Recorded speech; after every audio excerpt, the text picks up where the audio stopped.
안녕하세요. 주부가 알려주는 부동산의 모든 것의 주할머니입니다. 오늘은 제가 공인중개사 공부를 하면서 느낀 그 실패하는 공법 대 성공하는 공법에 관해서 알려드릴까 해요. 자, 오늘에서야 두 번째 영상을 촬영하게 되었는데요. 아직 부족하고 서툰 솜씨지만 지금까지 시청해주신 구독자 여러분에게 너무나 감사를 드리고요. 아직 구독과 좋아요, 알림 설정을 안 하신 분이 계시다면 지금 구독과 좋아요, 알람 설정 부탁드립니다. 그럼 시작할게요.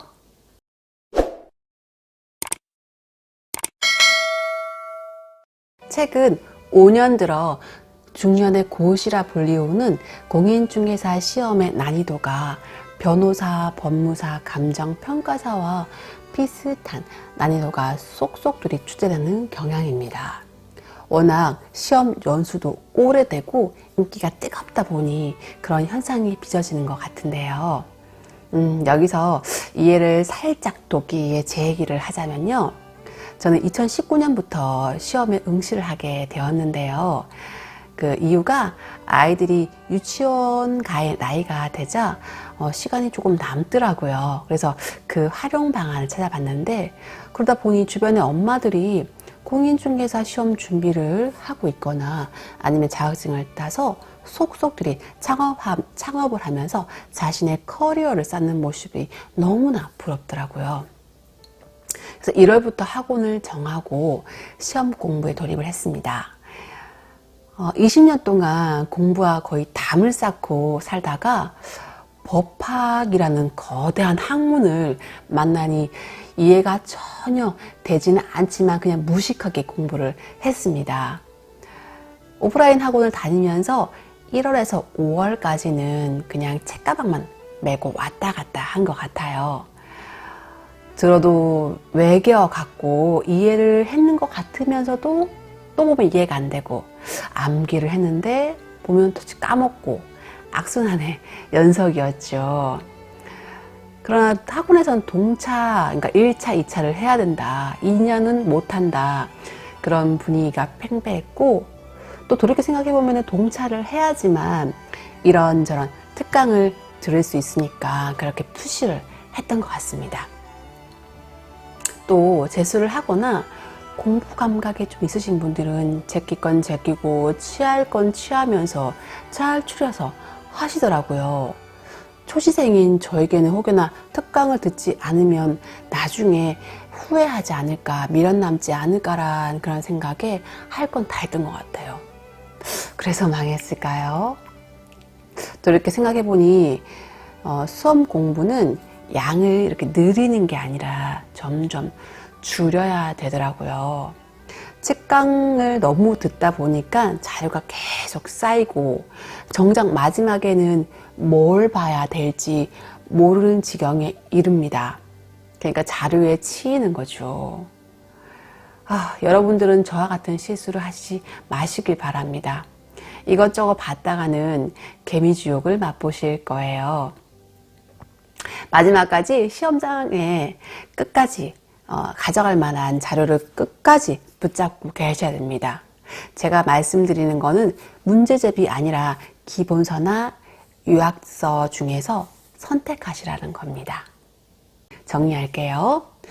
동차하실 분은 1월에서 4월까지 기본서로 봅니다. 이건 온라인이든 오프라인은 똑같을 거예요. 하루 학원 그 커리큘럼이 기본서거든요. 이때 비율은 1차에 온전히 쏟으시고 1차 중에서도 민법과 학개론 비율로 치자면 80대 20 정도로 공부를 하셔야 돼요. 이 기간이 민법에 쏟을 수 있는 최적의 시간입니다. 이때 많은 시간과 노력을 쏟아 부으세요. 기본을 탄탄하게 만들어 놓으셔야 됩니다. 법학은 뼈대를 잘 세우느냐 세우지 않느냐에 판가름이 나요. 양이 워낙 많고 또 이걸 다 외울 수 없으니 뼈대를 세우고 이해를 하고 수업을 듣고 책을 보고 문제를 푸시고 그리고 마지막 2개월에서 1개월 정도 남았을 때 그때 암기할 게 있으면 그때서야 외우셔야 됩니다. 또 주변에 영상만 줄기차게 보시는 분들이 계세요. 영상 보시는 거 자기 공부 아닙니다. 자기 위안 정도밖에 안 돼요. 책을 읽고 문제를 푸셔야 됩니다. 기출 문제를 푸셔야 되고요. 기출은 최소 5년에서 10년치 사이 문제를 푸셔야 됩니다. 또 시간이 되신다면 그때서야 그 학원에서 주는 예상 문제 있죠. 예상 문제를 그때서야 푸십시오. 또 기출 중에서 한 번 풀고 다 풀었네 하시는 분이 계시는데 최소한 3, 4번 정도는 푸셔야 됩니다. 저 같은 경우는 공스모라는 기출문제 앱을 플레이스토어에서 다운을 받아서 풀었습니다. 공스모이고요. 이 월 결제를 하든 1년 결제를 하든 10,000원에 채 안 돼요. 그래서 1년을 결제를 하고 저는 풀었는데 1년 회비가 전혀 아깝지 않을 만큼 가치가 있습니다. 이걸 어떻게 활용하냐 하면요. 공부하는 사이사이에 그 틈 시간 있잖아요. 공부하다가 화장실을 갈 일이 있을 때 해당 단어 문제를 찾아서 한 문제에서 2문제 정도는 꼭 풀어야 됩니다. 또 혼자 식사를 하시거나 엘리베이터 기다릴 때 그때 짬짬이 활용하십시오. 특히 마지막 1~2달 남았을 때는 1분 1초도 시간을 허투루 쓰시면 안 됩니다. 저 같은 경우는 초시생일 때 이 앱이 있는지 모르고 기본서만 봤다가 또 요약집 봤다가 특강자료 봤다가 이리저기 옮겨 다니기 바빴습니다. 또 유명한 교수님들 자료도 있잖아요. 그것도 봤다가 했다가 난리도 아니었어요.